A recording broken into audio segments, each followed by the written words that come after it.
Nako, eto mga kababayan, may bago na namang isiniwalat, no? Si Senador Ping Lacson, mga kababayan, patungkol dito sa mga anomalya sa mga flood control project. Ito po, mga kababayan, pakinggan po natin ito. Grabe na ito mga kababayan. Kaya tama lang itong ginawa ho ng ating Pangulong Bongbong Marcos dahil meron pa siyang 3 taon sa kanyang termino para linisin, no? Sinabi din ng Pangulo natin na bago siya umalis, di ba?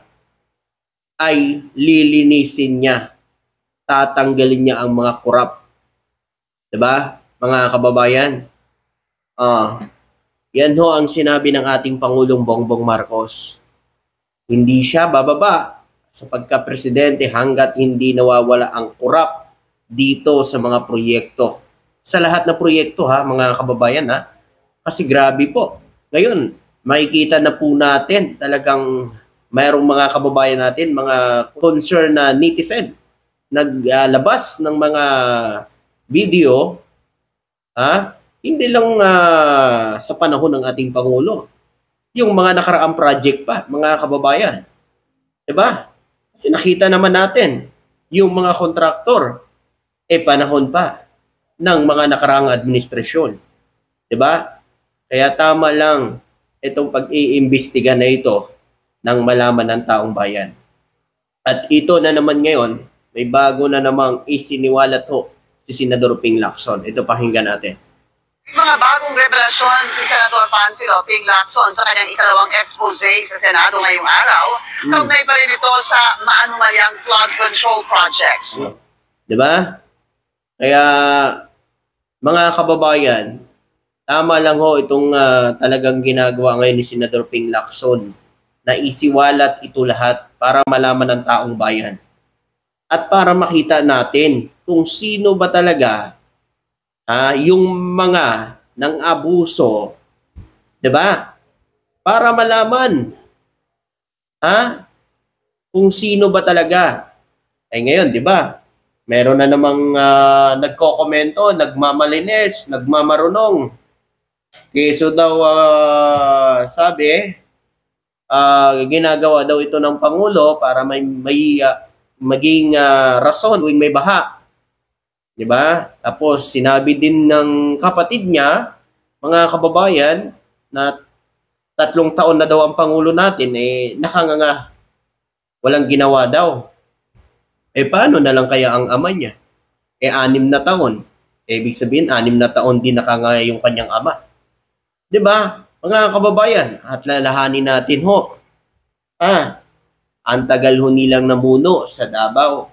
Pero hanggang ngayon po, ay lubog pa rin sa baha ang Davao na ang laki-laki ng flood control project na ibinigay ng kanyang ama nung sila pa ang nasa gobyerno.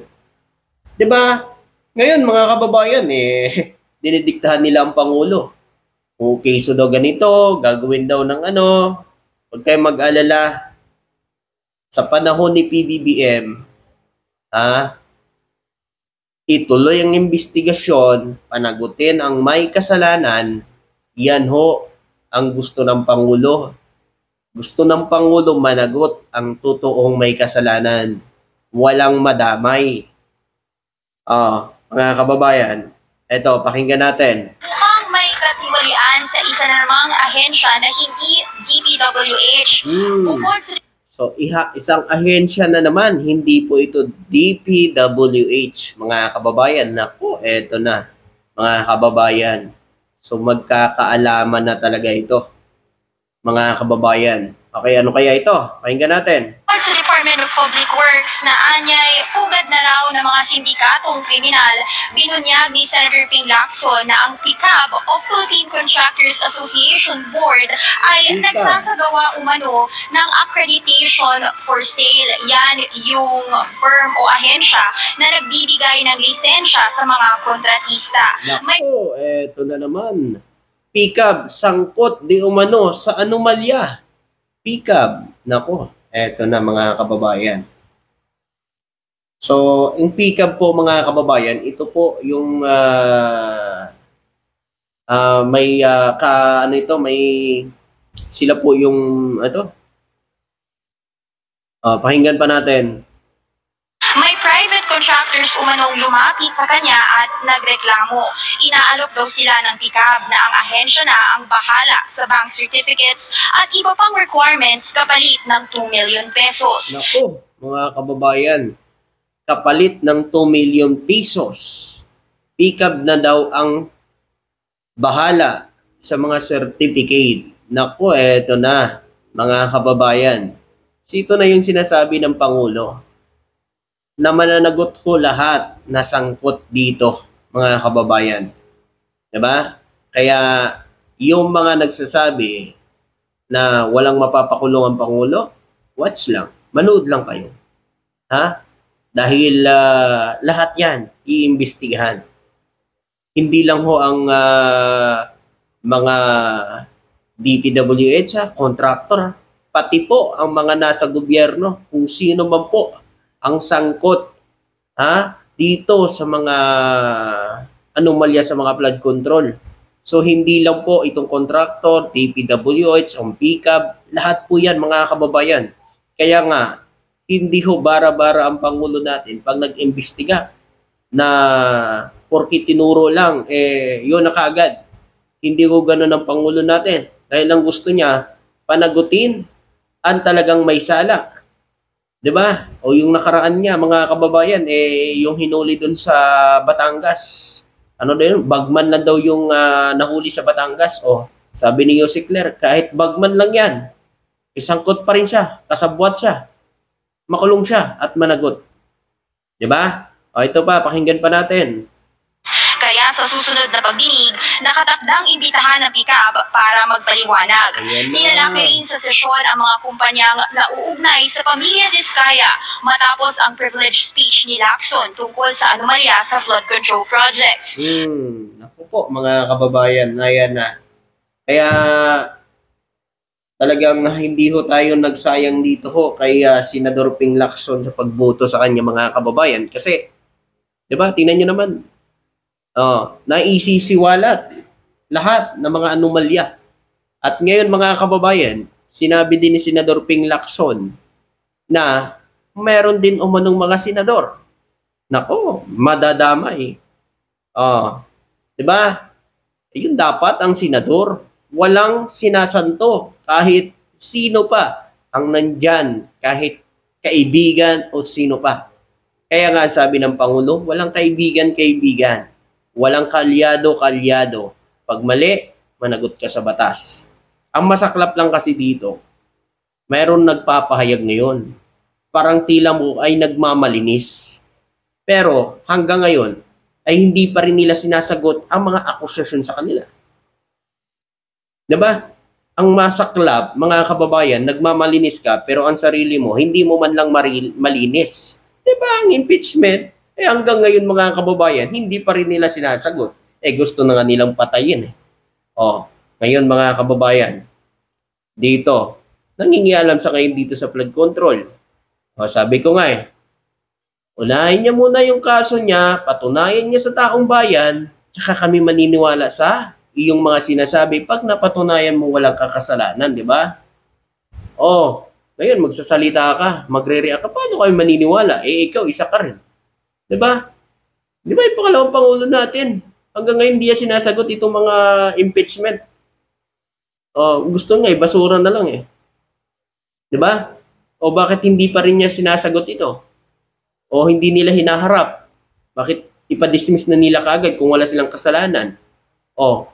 Pero ngayon nagko-komento siya. Di ba? Dito sa mga anomalya sa flood control, bakit sa kanya? Meron din naman O bakit hanggang ngayon hindi niya na ipapaliwanag? So, linisin niya muna yung sarili niya bago pakialaman yung iba. Diba? Ito, pakinggan pa natin. Ito naman, mga kababayan. So, ito. Saan na ba yun? Ito. Pakinggan natin to, Ito. Madides, Sabi po to ng tatay nyo, Ito. Panahon niya to, panahon niya. Dito sa DPWH, architects, yung mga project engineers, yan lahat would right of way. Narinig nyo ha. Tatay nyo yan nagsasalita. So, alam na pala niya. So, bakit panahon niya, hindi niya ito ibinulgar? Hindi niya ito naimbestigahan o napanagot itong mga engineer, DPWH, congressman, 'di ba? Mga kababayan, bakit hindi ito naimbestigahan? Ngayon na naimbestigahan ng Pangulo, ngayon ang dami nilang sinasabi. Keso daw ginagawa daw ito ni PBBM para maging excuse tuwing may baha. Wow, ang galing ano? Ito pa. Grabe ang corruption yan. If Congress would want really to know ang mga project ng DPWH, meron talaga yan. Alam niya. Alam ng tatay niyong meron. Pero anong nangyari? Anong nangyari, mga kababayan? Anong nangyari dyan? So, walang nangyari nung panahon niya. Bakit sa panahon lang ni PBBM ngayon nagsilabasan? Kasi gusto ni PBBM mawakasan itong mga anomalya at mga korupsyon dito sa flood control. Si BBM lang ang nakagawa. Di ba sabi niya pa nga dati hindi niya kaya ang korupsyon? Hanap kayo ulit ng isang Marcos? Di ba? At ito na yun. Di ba? Ganun kasi ang Pangulo, tahimik pero may magagawa, may mangyayari, may mananagot. Di ba mga DDS, yung sinasabi ninyo na good, bakit hindi niya naisiwalat yun? Sa kanya mismo nang galing na meron parang korupsyon, bakit pinabayaan lang sa loob ng 6 na taon? Sinasabi ngayon ni Basti Duterte, 3 taon daw ang Pangulo. At least ang Pangulo natin sa 3 taon niya, naisiwalat niya ang mga korupsyon na ginawa dito sa mga proyekto na napeperwisyo ang taong bayan. Nung panahon niya, 6 na taon, asan niya mga flood control na yan? Diba? Mga kababayan. Diba? Kayo, ano masasabi nyo?